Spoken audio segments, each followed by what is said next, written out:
खुलुमबाय BTR news चेनेलाव गासैखौबो बरायबाय। आंनि चेनेलखौ साबस्क्राइब खालायखोबा साबस्क्राइब खालायदो आरो बे खाथिनि बेल आइकन बेलखौबो थुनानै होदो आरो साबस्क्राइब खालायनायजों लोगोसे लाइक, कमेन्ट, शेयार खालायनानै होयो जाहाथे आं भिडिअ होनो गोसो जानाय बायदि। आसाम बिधान सभा बिसायख'थि 2021 मायथाइनि इउपिपिएल दोलोआ सानै बिजाथि उदालगुरि जिल्लानिफ्राय मोननै बियाबाव फोसावबाय।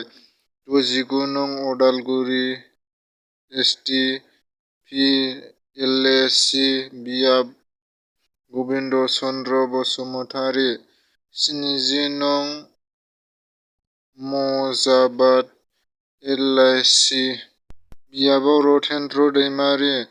उदालगुरि जिल्लानिफ्राय मोननै बियाबाव केन्डिडेटखौ फोसावनानै होबाय एबा बिजाथिखौ बाक्सा जिल्लानि सिङाव थानाय असिमपुर मौजा बियाबनि दखुरा दुलाराय बर' फरायसा आफादा मैया इन्टारनेशनेल उमेन्स डे फालिदों।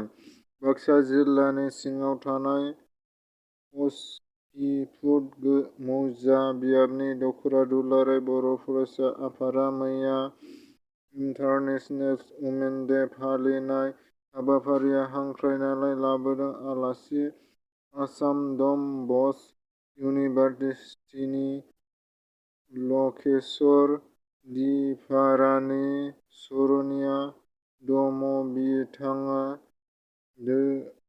दोलोनि हाबाफारियाव आइजो माहारिनि सायाव गोबां खोथा बुंथिना होलांबाय।